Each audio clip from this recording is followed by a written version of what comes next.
Olá pessoal, tudo bom com vocês? Aqui ó, a resolução aí das questões de física da Unicamp 2023, aí, vestibular aí realizado no dia 6 de novembro aí de 2022. Então, primeira questão aí, ó, fala aí da prática de pular corda, né? E o exercício aí nos fala sobre movimento circular uniforme, né? Então, o exercício descreve em quanto tempo a pessoa aí dá determinado número de saltos, 105 em 30 segundos, deu o raio, né, e pede qual a velocidade escalar. Né? Então, temos aí uma questão aí de cinemática, movimento circular uniforme.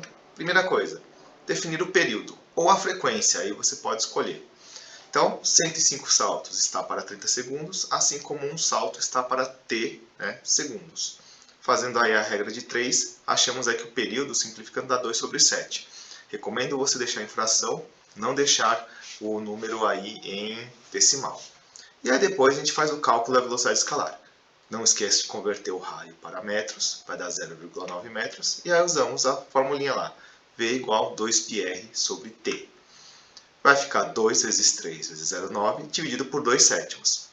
Passa o 7 multiplicando, né, fazendo aquela regrinha da divisão, e o 2 vai ficar na divisão, é no denominador.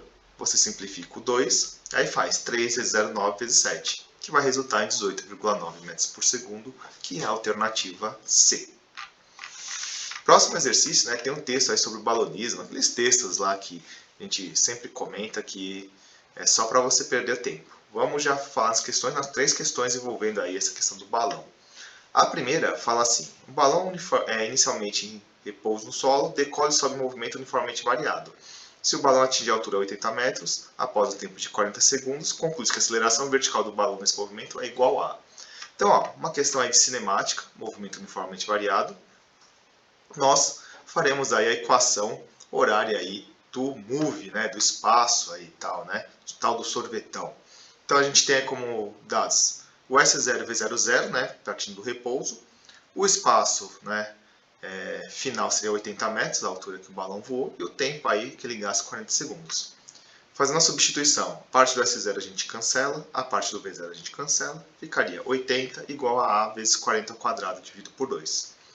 Multiplicando em cruz e resolvendo aí o 40 ao quadrado, teremos aí 80 vezes 2, 160, igual a 1600A. Então A vai ser 160 dividido por 1600, vai dar 0,1 metros por segundo quadrado. Alternativa D. A próxima questão que envolve balão fala aí de trabalho e energia, né? Fala aí da massa aí, que é 2.000 kg, que a altura é 80 metros, e pergunta o trabalho da força-peso. O trabalho da força-peso nada mais é que o peso multiplicado pelo seu deslocamento, que no caso é a altura. Tá? Então, faremos aí esse cálculo. Trabalho, mgh, a massa é 2.000 kg, o g é 10 metros por segundo quadrado, né? O vestibular coloca lá bem no início para você usar 10, né, quando necessário. E a altura aí 80 metros. Multiplica todo mundo, vai dar aí, né, 16 com 5 zeros, vamos falar assim, né, vai dar 1.600.000 joules. 1,6, 10 a sexta, certo? Então, alternativa D. Beleza? Questão bem facinha essa daí. E a próxima questão que envolve balão é uma questão aí, né, de termologia e tal, né? Estudo dos gases. Então, ó, ele dá o volume, né, em metros cúbicos, 1,6 10 ao cubo metros cúbicos. Fala que a temperatura é 400 Kelvin, que a pressão é 1 10 a quinta Pascal. E aí fala que o ar, né, se comporta como um gás ideal, e a constante ele colocou 8, né, facilitou, né, porque realmente é 8,4, 8,3, né, esses exercícios colocam. E pergunta quantos mols de ar há no interior do balão. E aí a gente vai usar a equação de Clapeyron lá, né, vista lá no estudo dos gases, você pode ter visto em química também. Então, ó, pressão 1 10 a quinta Pascal, volume 1,6 10 ao cubo metros cúbicos, a constante aí 8 e a temperatura em Kelvin. Está tudo já regularizado no sistema internacional, então é só você substituir e fazer o cálculo. Então fica aí, ó, 1 vezes 10 a quinta vezes 1,6 10 ao cubo igual a n vezes 8 vezes 400. Aí você vai fazer a conta aqui, né? Soma os expoentes, vai ficar 1,6 10 a oitava igual a 3.200 n. Transformei o 3.200 em notação científica, ficou 3,2 10 ao cubo. E a última conta fica 1,6 10 à oitava dividido por 3,2 10 ao cubo. Então vai dar meio 10 à quinta, colocando certinho, fica 5 10 à quarta. mols. Alternativa C. A próxima questão fala aí da pele humana e tudo mais, né? E aí, né, resumindo, a gente coloca aí como se fosse um objeto, né, que recebe a força elástica e a força de atrito. E ele fala que está aí no seu comprimento de equilíbrio, né? Então, o que a gente precisa fazer? Primeiramente, né, um exercício aí de dinâmica, né, fala aí de leis de Newton, né, de atrito, força elástica. Primeiramente, aí a gente vai calcular a força elástica. Força elástica é constante elástica vezes x, né? A constante elástica 10 N por metro, dado no texto. O x, né, que é a deformação, 3 milímetros, passamos para metro, 3 10 a menos 3. Aí basta multiplicar os dois. Vai dar 30 10 a menos 3 ou 3 10 a menos 2 newtons. A segunda parte é fazer o equilíbrio aí entre o atrito e a força elástica, né? Porque ele falou em posição de equilíbrio. As forças aí que puxam para cada sentido devem ser iguais. Então, ó, temos aí a massa que é 4 gramas, passando para quilogramas, dá 4 10 a menos 3. A força normal é igual ao peso, né, quando o objeto está no plano horizontal. Então vai dar 40 10 a menos 3 newtons ou 4 10 a menos 2 newtons. O que a gente tem que lembrar? Que a força de atrito é coeficiente vezes a normal. Então, ó, equilíbrio, força elástica igual a força de atrito, 3 vezes 10 a menos 2 igual a coeficiente de atrito vezes 4 10 a menos 2. Podemos simplificar o 10 a menos 2, coeficiente é 3 sobre 4, dá 0,75. Ou, como está nas alternativas, 7,5 10 a menos 1. Lembre que o coeficiente é adimensional, por isso não tem unidade de medida. Alternativa C. O próximo, pessoal, é uma questão de astronomia que fala do planeta não Ceres e tudo mais, né? Com todo aquele texto. O exercício te dá a expressão aí da terceira lei de Kepler, né? Então facilita bastante. Então, a gente vai fazer essa questão de astronomia, terceira lei de Kepler. Como que nós fazemos essa questão? Pegamos os valores de séries, o exercício na tabela ele já dá até o raio dele, né, elevado ao cubo, isso já facilita bastante, e vamos usar a Terra. Ah, mas e se eu quisesse usar outro planeta? Poderia usar também, porque essa relação aí, né, de período de revolução ao quadrado e raio ao cubo, ela vale aí para qualquer planeta aí do sistema solar, né, então ela é constante. Então, ó, séries, a gente não sabe o período dele, sabe que o raio dele elevado ao cubo é 21,3 unidades astronômicas ao cubo. Da Terra, o período é 1 ano e o raio elevado ao cubo é 1 unidade astronômica ao cubo. Então é só substituir, né? Vai ficar T1 ao quadrado, 21,3, igual a 1 sobre 1. Multiplicando em cruz, vai dar T1 ao quadrado, 21,3, e vai dar essa raiz. Aí você vai assim, pô, mas essa raiz é difícil de fazer.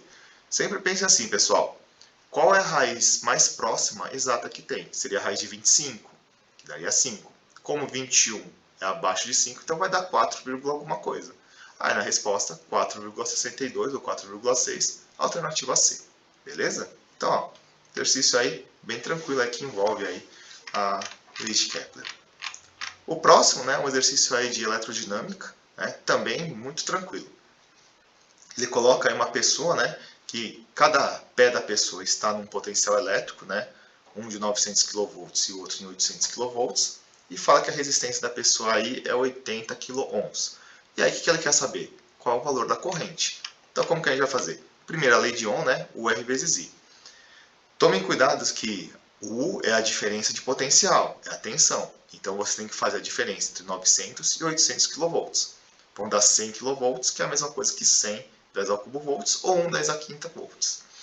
E a resistência é 80 kΩ, que vai ficar 80 vezes 10 ao cubo ohms ou 8 10 a quarta ohms. Fazendo esse cálculo, vai ficar 1 vezes 10 a quinta igual a 8 10 a quarta. Passa isso dividindo, né?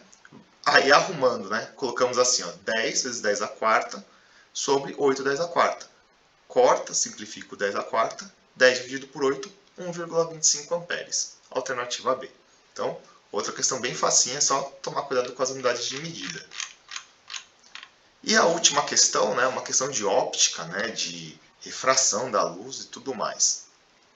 Ele fala aqui, né, das situações, fala aí sobre a questão aí da refração e depois fala do tal do ângulo crítico, né, quando o ângulo aí de incidência é 90 graus. Ele deu valores de seno, cosseno, né, mas todo mundo sabe aí que na refração a gente usa apenas o seno, né, na lei de Snell-Descartes.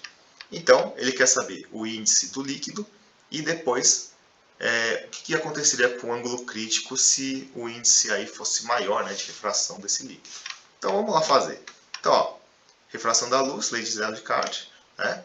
N1 vezes seno I, N2 seno R, né? Usando o segundo desenho, o I é 90 graus, o N2 é 1,8 e o R é 56 graus. Então vai ficar N1 seno de 90 igual a 1,8 seno de 56. N1 vezes 1, né, que é o seno de 90, 1,8, e o seno de 56 o enunciado falou, 0,8. Multiplicando 1,8 por 0,8 dá 1,44. Aí a explicação. Como o índice de refração do líquido e o seno do ângulo crítico são diretamente proporcionais, a gente vê isso aqui pela fórmula, né? Ó, índice do líquido e o seno do ângulo crítico, né, que é o seno de R. Então, se o líquido tiver maior índice de refração, o ângulo crítico aumentará também. Então, portanto, é a alternativa A. Beleza? Então, pessoal, tá aí todas as questões que envolvem aí o vestibular da Unicamp 2023, né? Questões aí tranquilas, né? Nenhuma tão difícil, né? Seguindo a lógica aí que se você sabe o básico aí das matérias, você consegue resolver. Beleza? Grande abraço a todos, até o próximo vídeo e colaborem com o nosso canal, dando likes, né? Comentando. Grande abraço, pessoal.